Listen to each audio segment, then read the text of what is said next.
The train whistle shrieked through the clear Montana sky as Lillian Zimmerman clutched her worn carpet bag to her chest, her knuckles white with tension. She had boarded the Northern Pacific Railway in Bismarck with nothing but $18 sewn into her petticoat hem and desperate hopes of reaching her cousin in Helena. Now, as the burly conductor loomed over her, those hopes were crumbling like prairie dust. "I told you once, miss, and I won't tell you again. This here's a pay train, not a charity wagon." The conductor's mustache twitched with irritation as he extended his meaty palm. "Ticket or fare, now." Lillian's throat constricted. "Please, sir." "I was told in Bismarck the fare was $2 to Helena. I have exactly that amount." She fumbled in her reticule, producing the coins with trembling fingers. The conductor snorted. "That might have been true last month.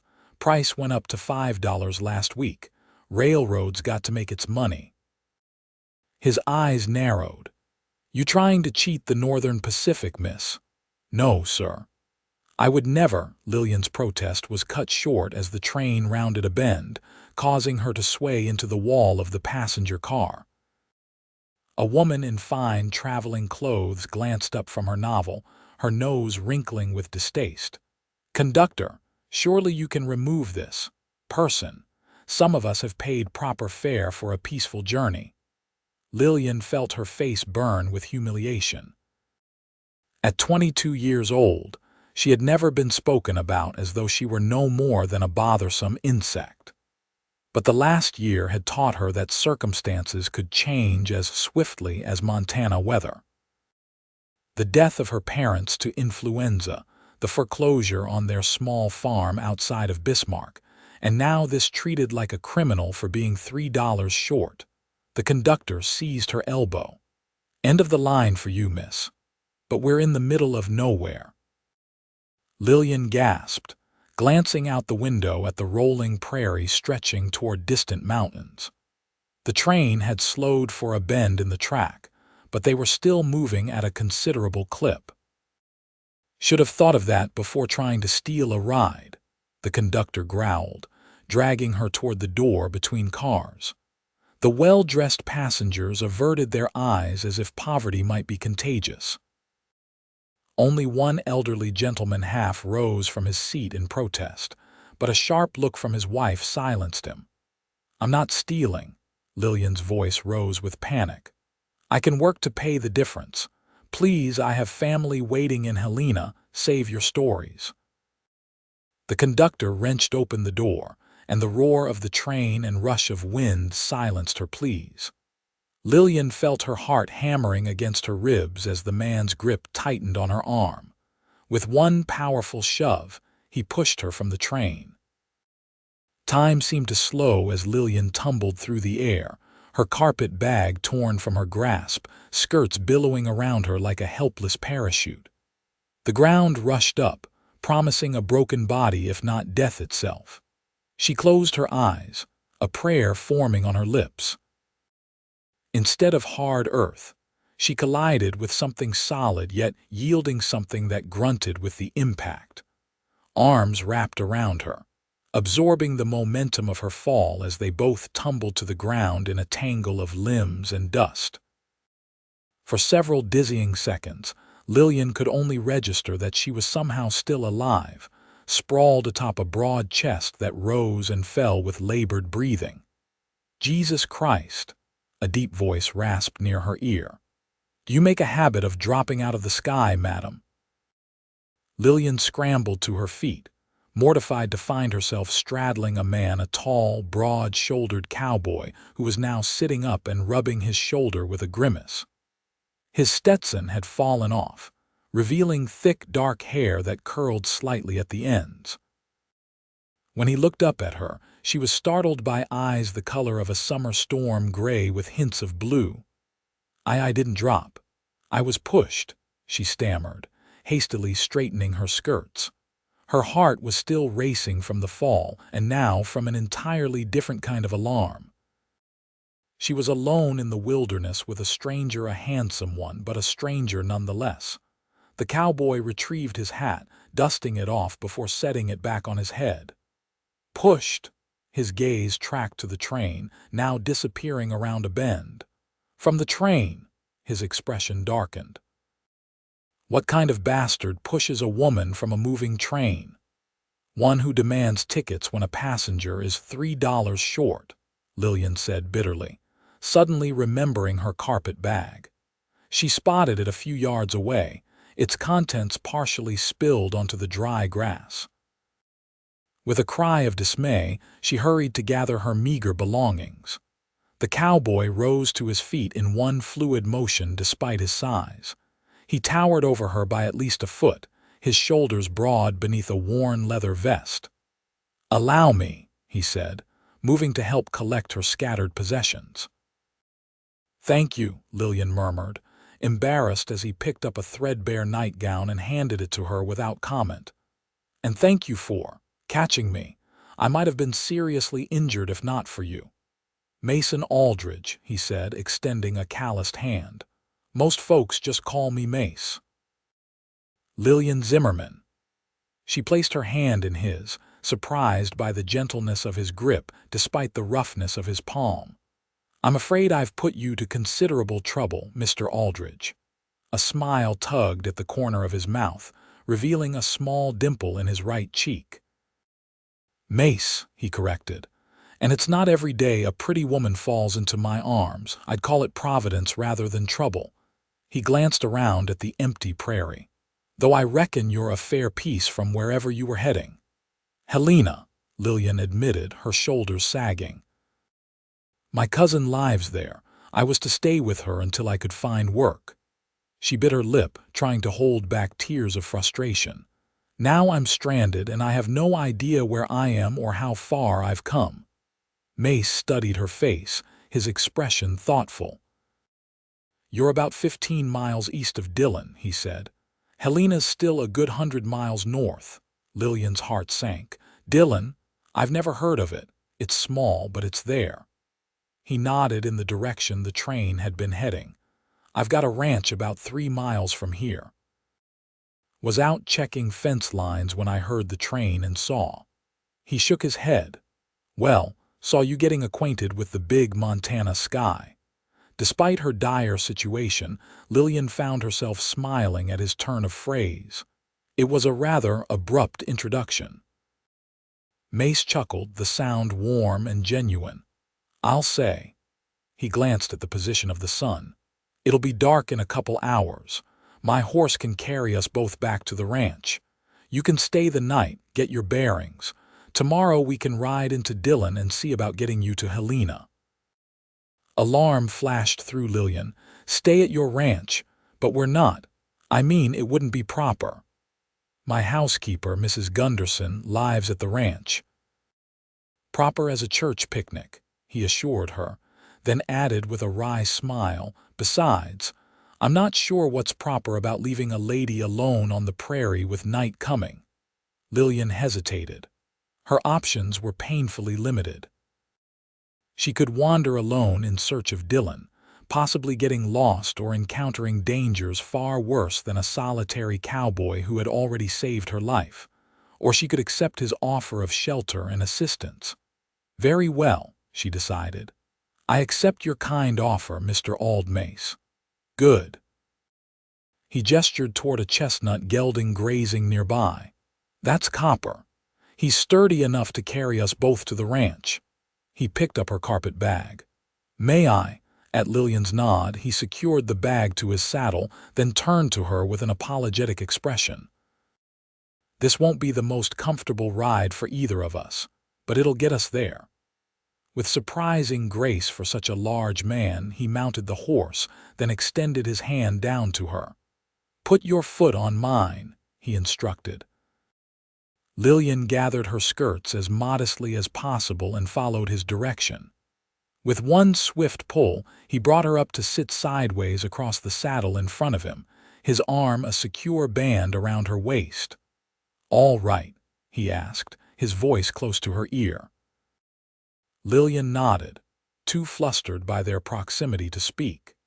She had never been held so intimately by a man before, and despite the impropriety, She couldn't deny the feeling of safety his strong arm provided.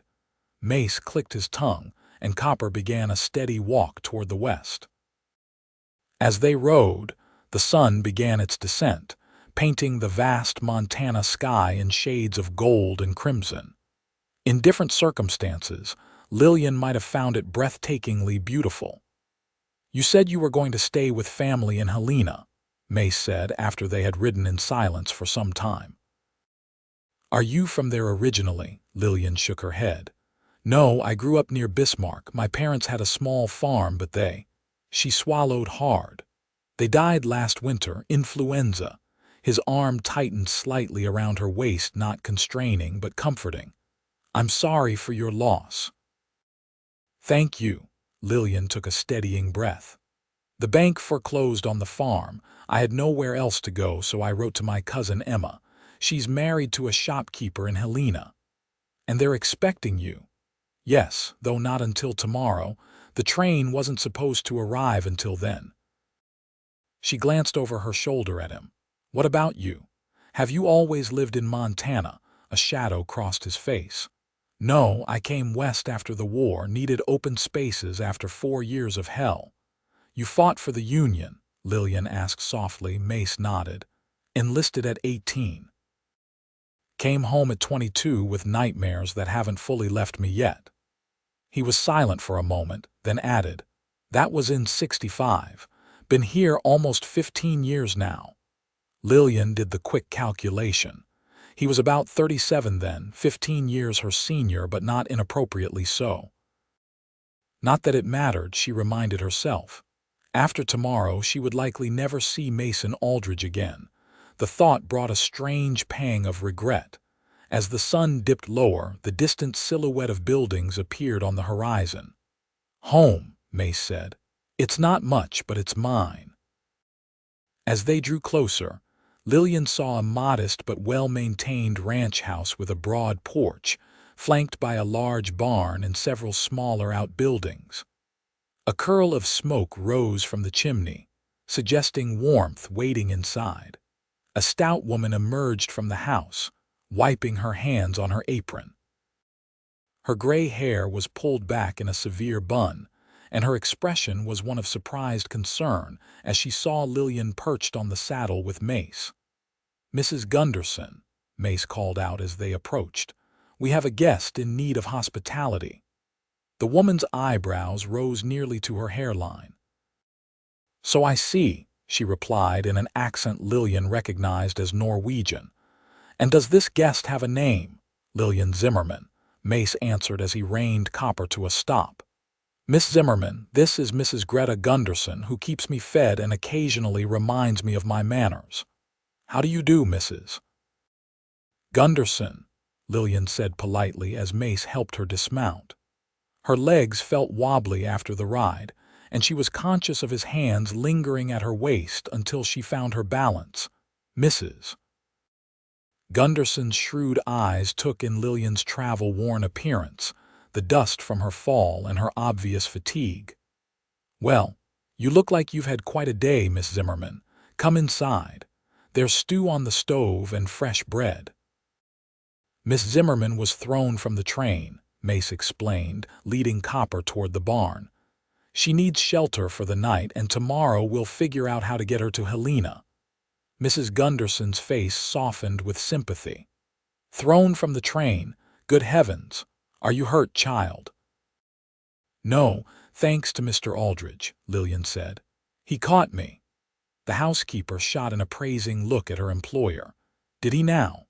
Well, I always said those broad shoulders were good for something besides blocking my light when I'm trying to cook." Mace's laugh rumbled across the yard. "Take care of our guest, Mrs. G. I'll see to Copper and be in directly." Mrs. Gunderson ushered Lillian into the house, clucking over her like a mother hen. The interior was simple but comfortable, a large main room with a stone fireplace, a solid oak table with 6 chairs, and a few well-worn leather armchairs. A bookshelf lined one wall, surprisingly full for a ranch house. "Let's get you cleaned up first," the older woman said, leading Lillian to a small washroom off the kitchen. "There's hot water in the copper and I'll fetch you a towel. When you're done, come to the kitchen. You look like you haven't had a proper meal in days." Left alone, Lillian gratefully washed the dust from her face and hands, combed her hair and straightened her clothes as best she could. When she entered the kitchen, the savory aroma of beef stew made her stomach growl embarrassingly loud. Mrs. Gunderson laughed. "Sit, sit. I'll have a bowl in front of you before you can blink." True to her word, the housekeeper quickly served a generous portion of stew with a thick slice of crusty bread slathered with butter.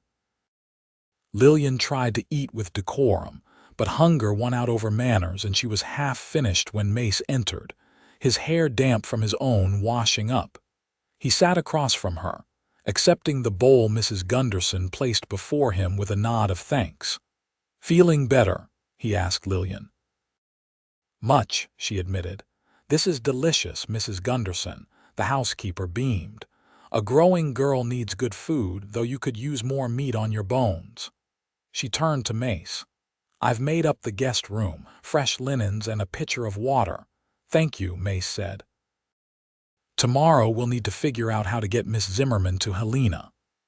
"The stage goes through Dillon twice a week," Mrs. Gunderson said, sitting down with her own bowl. "But it left yesterday. Won't be another until Friday."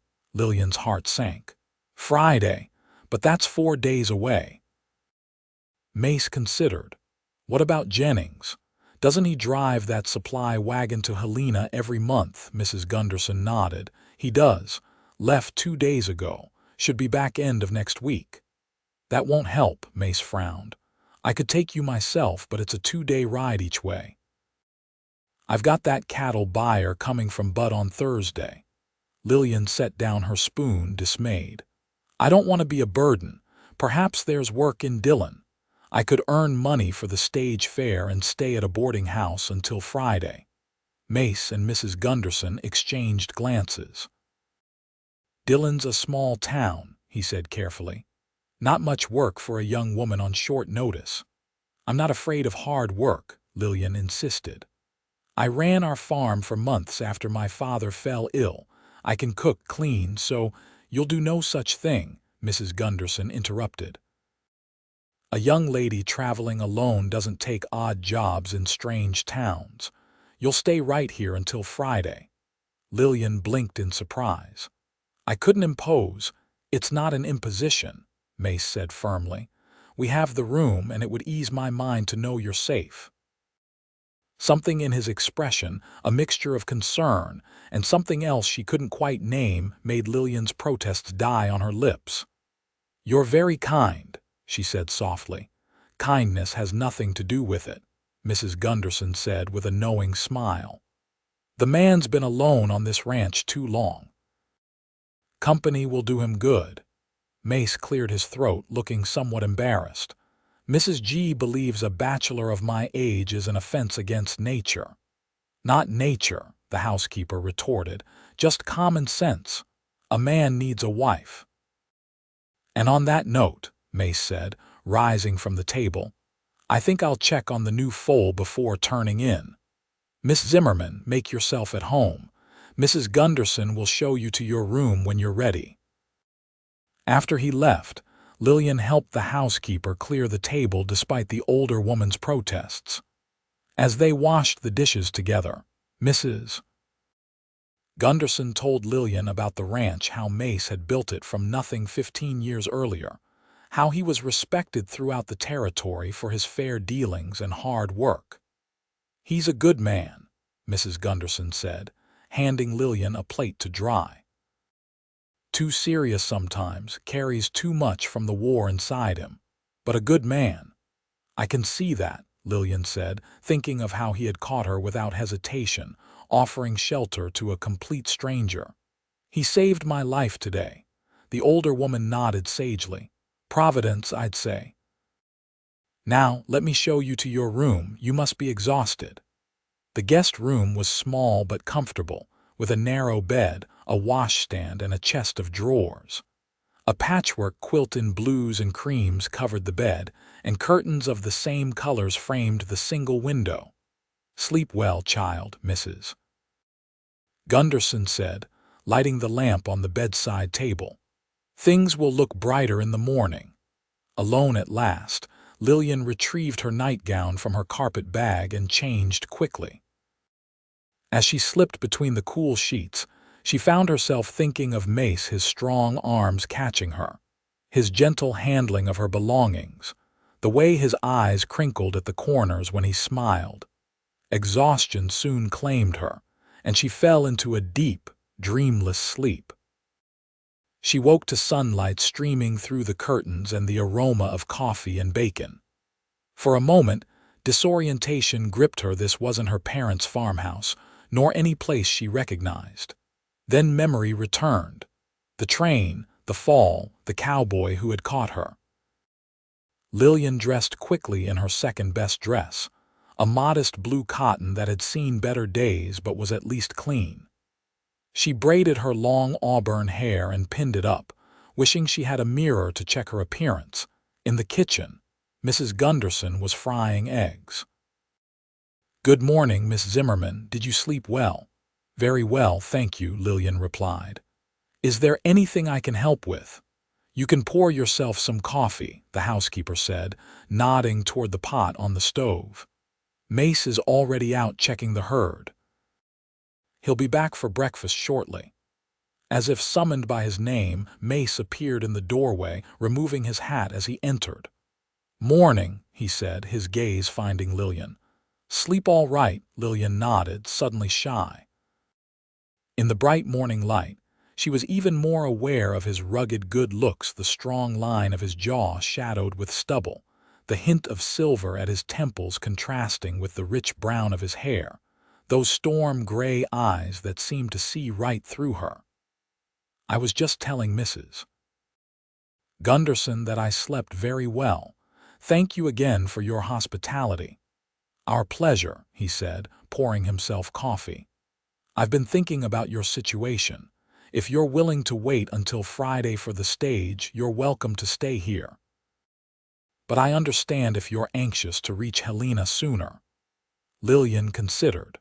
Her cousin wasn't expecting her until yesterday, and while Emma would be worried when she didn't arrive, there was no way to send word ahead. A few more days wouldn't make much difference. "Friday would be fine," she said. "But I insist on earning my keep.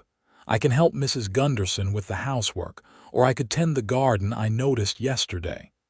Mace exchanged a glance with his housekeeper, who shrugged. "If the lady wants to work, I won't stop her. Lord knows there's always something that needs doing." "Then it's settled," Mace said, taking a seat at the table. "You'll stay until Friday, and we'll put you on the stage to Helena." Mrs. Gunderson set plates of eggs, bacon, and biscuits before them. "Eat up now, both of you, day's wasting." After breakfast, true to her word, Lillian insisted on helping with the chores. Mrs. Gunderson set her to weeding the vegetable garden, a task Lillian found pleasantly familiar after years of tending her family's farm. The morning sun was warm on her back as she worked, singing softly to herself. She was so engrossed that she didn't notice Mace approaching until his shadow fell across the carrot row she was weeding. "You have a pretty voice," he said, causing her to start. "Oh, I didn't hear you," Lillian said, feeling her cheeks flush. "Thank you. My mother taught me that song." Mace crouched beside her, examining the neat rows she had cleared. "You've made quick work of this. Mrs. G will be impressed." "I enjoy gardening," Lillian admitted. "There's something satisfying about coaxing life from the soil," he nodded, understanding in his eyes. "That's why I ranch. Creating something, nurturing it, feels right." Lillian sat back on her heels, studying him. "How large is your ranch?" "About 5,000 acres, he said. "Small compared to some, but it's enough. Run about 200 head of cattle plus some horses I breed and train, all by yourself." "I have 2 Hands brothers, Tom and Jim Fletcher. Good men. They live in the bunkhouse over by the barn." He pointed to a small structure she hadn't noticed the previous evening. "They're out with the North herd today. Won't be back until tomorrow." Lillian wiped her hands on her apron, which Mrs. Gunderson had lent her. "It must be a good life." "It is," Mace agreed. "Lonely sometimes, but good." He stood, extending a hand to help her up. "I thought you might like to see the rest of the ranch. I need to check fences on the south pasture. You could ride along if you'd like." Lillian hesitated. "I'm not much of a rider. We only had draft horses on our farm." "I've got a gentle mare that would suit you," he assured her, "and we won't go fast." The idea of spending more time with Mace was tempting. There was something about him that drew her: his quiet strength, his thoughtfulness, the sadness that sometimes shadowed his eyes. "I'd like that," she said, accepting his hand. His fingers were warm around hers, and he held on a moment longer than necessary after she was standing. "I'll saddle Daisy for you," he said, releasing her hand. "Meet me at the barn in 15 minutes. Lillian hurried inside to wash her hands and tidy her hair. Mrs. Gunderson gave her a knowing look, but made no comment as she handed Lillian a canteen of water. "For your ride," the housekeeper said. "It's going to be a warm day." "Thank you," Lillian replied, feeling inexplicably nervous. "We won't be gone long." Mrs. Gunderson's eyes twinkled. "Take all the time you need, dear. I've got bread to bake." At the barn, Mace was waiting with 2 horses, Copper, his chestnut gelding, and a dappled gray mare who eyed Lillian with gentle curiosity. "This is Daisy," Mace said, patting the mare's neck. "She's steady as they come." He showed Lillian how to mount properly, his hands strong and sure at her waist as he helped her into the saddle. Once she was settled, he handed her the reins. "Hold them like this," he demonstrated. "Loose but firm. Daisy knows what to do, you just need to give her direction." Mace mounted Copper with an easy grace that spoke of years in the saddle. He led them out of the yard at a walk, Daisy following obediently behind Copper. The day was glorious, clear blue sky, wildflowers dotting the prairie grass, distant mountains purple against the horizon. As they rode, Mace pointed out features of his land: the creek that never ran dry even in summer, the stand of cottonwoods where deer often sheltered, the rolling hills where his cattle grazed. "It's beautiful," Lillian said, breathing deeply of the sage-scented air. "So different from North Dakota."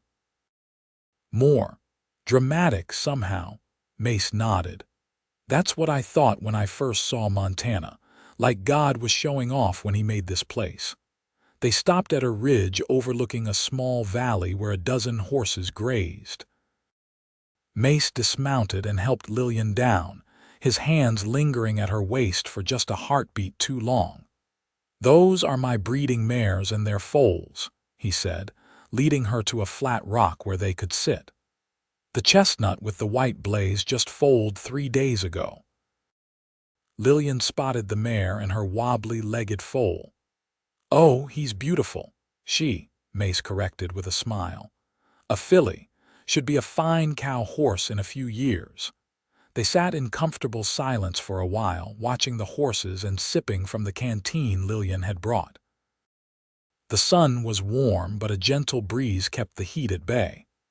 "Tell me about your family," Mace said eventually. "Your parents, what were they like?" Lillian smiled at the memory.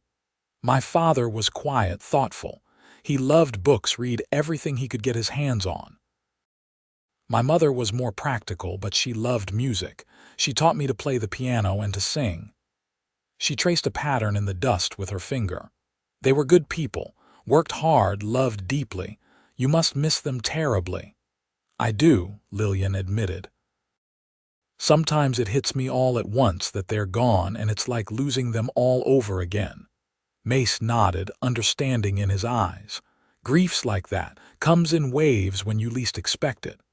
"You've lost someone too?" she asked gently. He was quiet for a long moment. "My brother." "In the war. And my parents, though that was years ago, influenza like yours." Lillian's heart ached for him. "I'm sorry." Mace shrugged, but she could see the pain in the gesture. "It's the way of things. People leave. But it doesn't make it easier." On impulse, Lillian placed her hand over his where it rested on the rock between them. "No, it doesn't." He looked down at their hands, then turned his palm up to clasp hers. His calloused fingers were gentle as they curled around hers, and Lillian felt a flutter in her chest that had nothing to do with grief. "We should head back," he said after a moment, though he seemed reluctant to break the connection between them. "Mrs. G will have lunch waiting."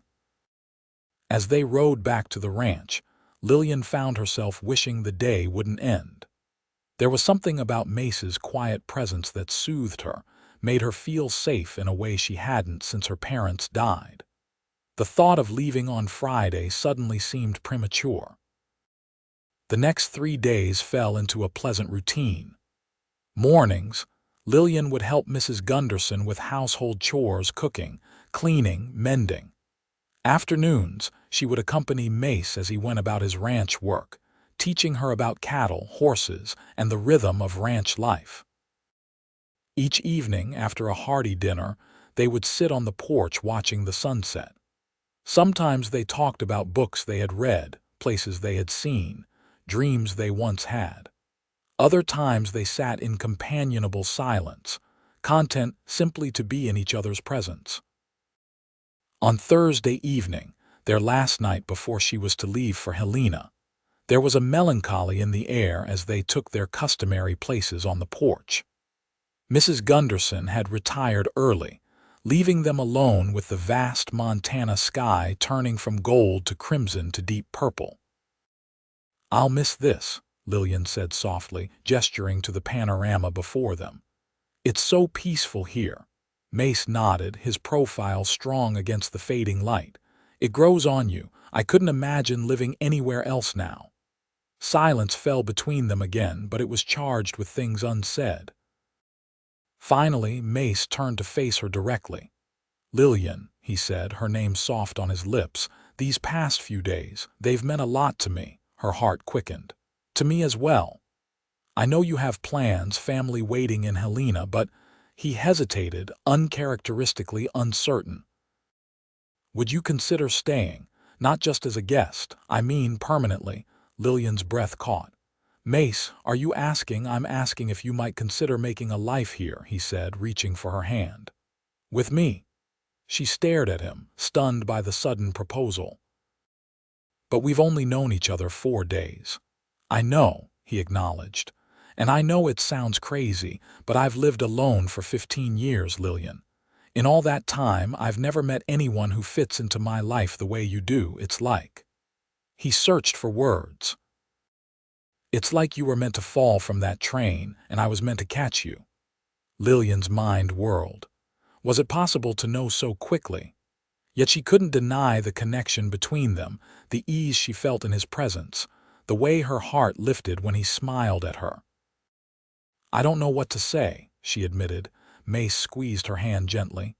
"You don't have to answer now. Go to Helena as planned, visit your cousin. Think about what you want, but know that there's a place for you here if you choose it."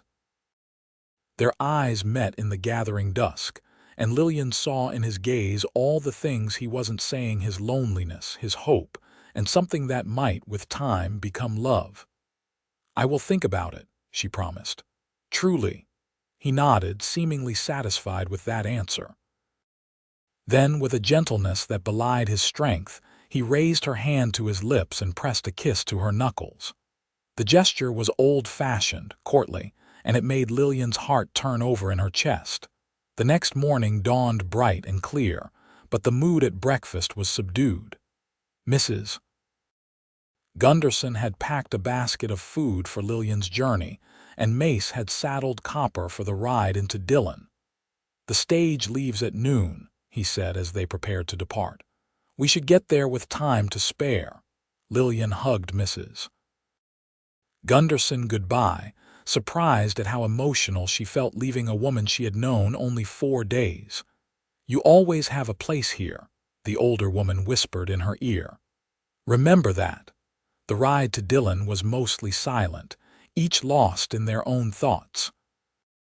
As they crested the final hill and the small town came into view, Lillian felt a sense of dread rather than anticipation. Dillon in 1880 was a modest but growing settlement, a main street lined with false-fronted buildings, several side streets of homes and businesses, and the essential services of a frontier town.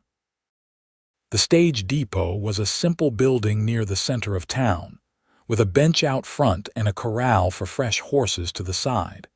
Mace helped Lillian dismount, then tied Copper to the hitching post.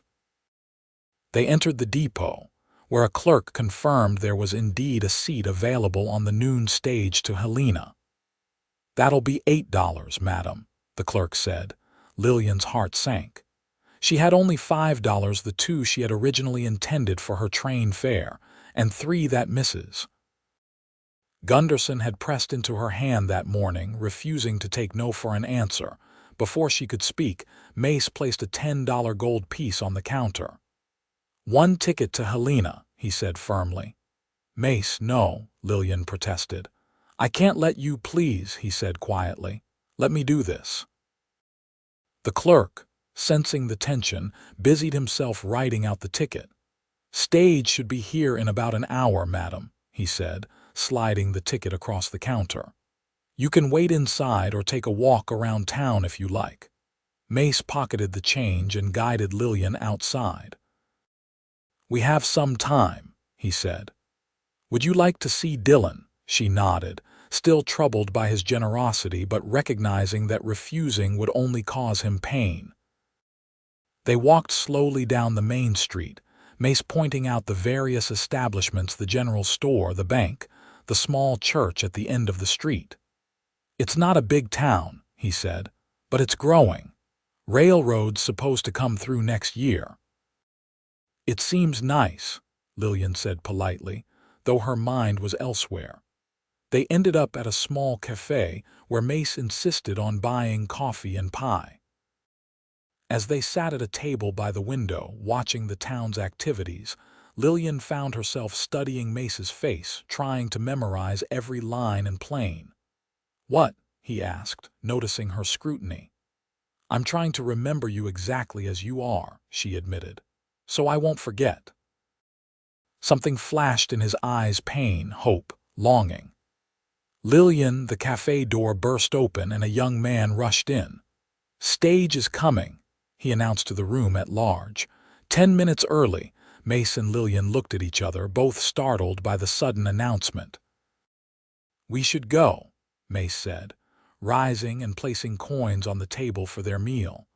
At the stage depot, the coach was already pulling up, 6 horses snorting and stamping after their run. The driver was shouting orders to the depot workers, and several passengers were disembarking, stretching after the long journey. "Helena next," the driver called. "Boarding in 5 minutes. Helena and all points north."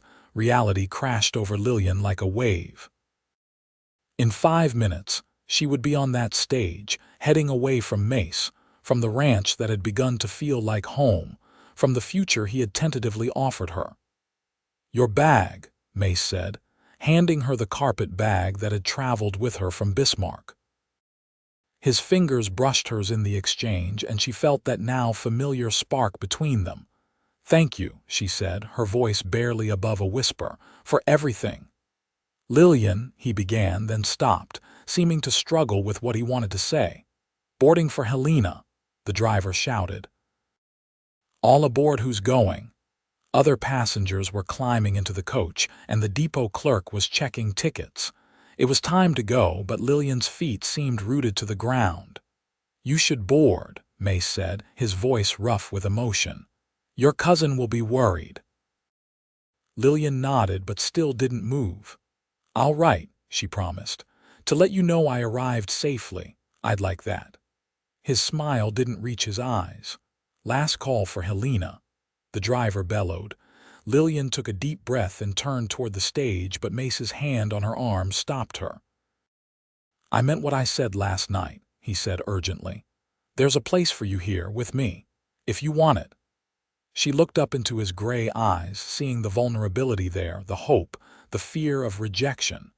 In that moment, Lillian realized she was standing at a crossroads in her life. One path led to Helena, to her cousin's home, to the safe and expected future she had planned. The other led to something unknown but potentially beautiful, a life with this quiet, honorable man who had caught her when she fell. "Miss, your ticket," the clerk called impatiently. Lillian turned to him, her decision crystallizing with sudden clarity. "I won't be needing it," she said, holding out the ticket. "You can give my seat to someone else." The clerk's eyebrows rose in surprise, but he took the ticket without comment. Mace was staring at her, disbelief and dawning joy in his expression. "Lillian, are you sure?" "I'm sure," she said, her voice stronger now.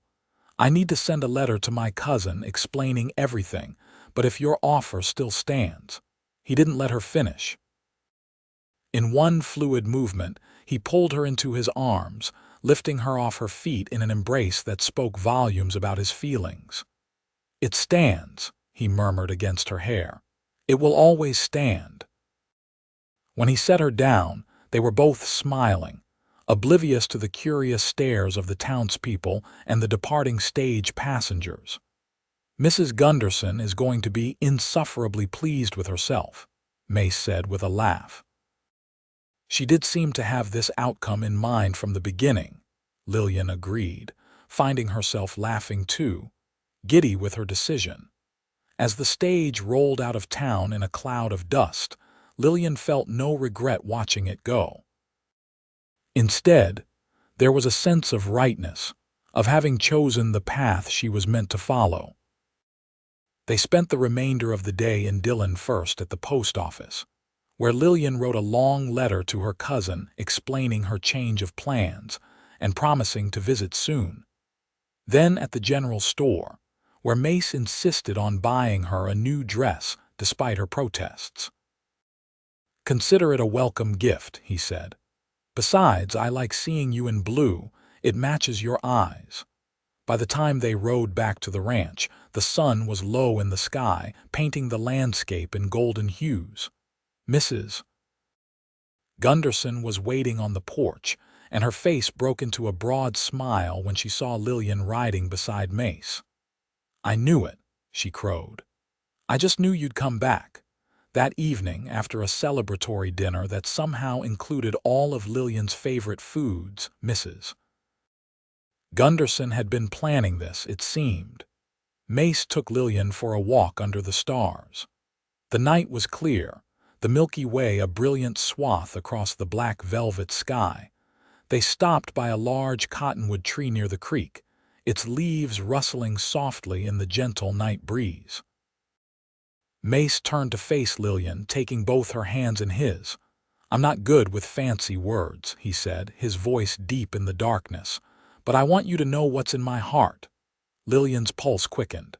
"Tell me," she whispered. "When I saw you falling from that train, something in me knew. Even before I caught you, before I knew your name or heard your voice, something in me recognized you." He squeezed her hands gently. "I've been alone a long time, Lillian. I thought that was my fate, to build this ranch, to work this land, to live and die alone with my memories. But then you fell into my life, and suddenly everything changed." Lillian felt tears pricking at her eyes, moved by his simple, heartfelt declaration. "I'm not asking for promises right away," Mace continued. "I know this is fast, and I know you might need time. But I want you to know that I'm falling in love with you, Lillian Zimmerman.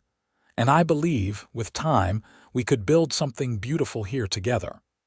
The tears spilled over then, tracking silently down Lillian's cheeks. "Oh, Mace," she said, her voice thick with emotion. "I think I started falling in love with you the moment you caught me." His smile in the moonlight was radiant. Slowly, giving her time to pull away if she wished, he lowered his head until their lips were just a breath apart. "May I?" he murmured.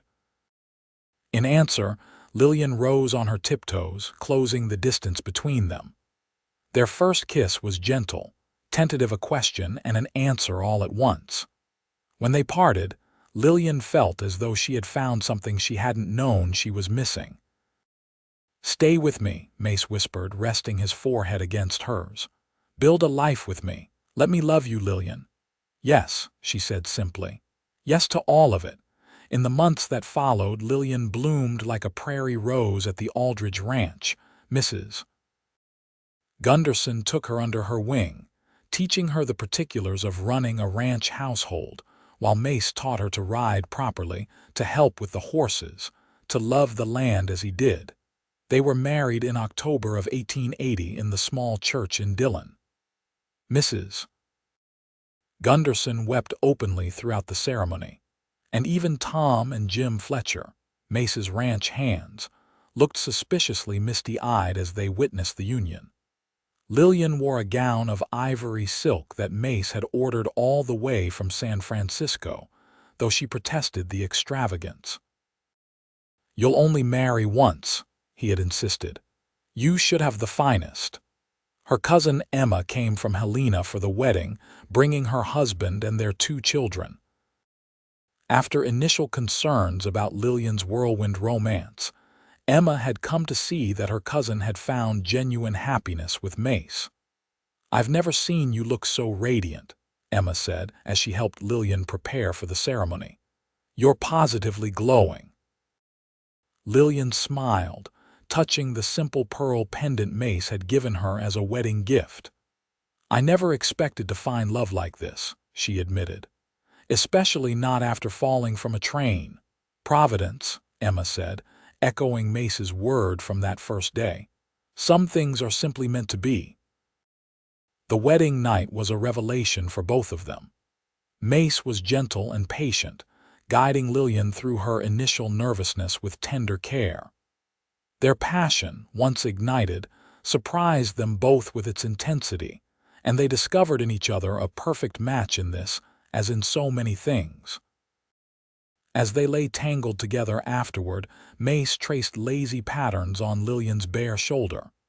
"Happy Mrs. Aldridge," he murmured. The name still sent a thrill through her. "Deliriously," she answered, pressing a kiss to his chest, right over his heart. "And you, Mr. Aldridge?" "More than I ever thought possible." He tightened his arms around her. "I never believed in fate until you fell into my arms.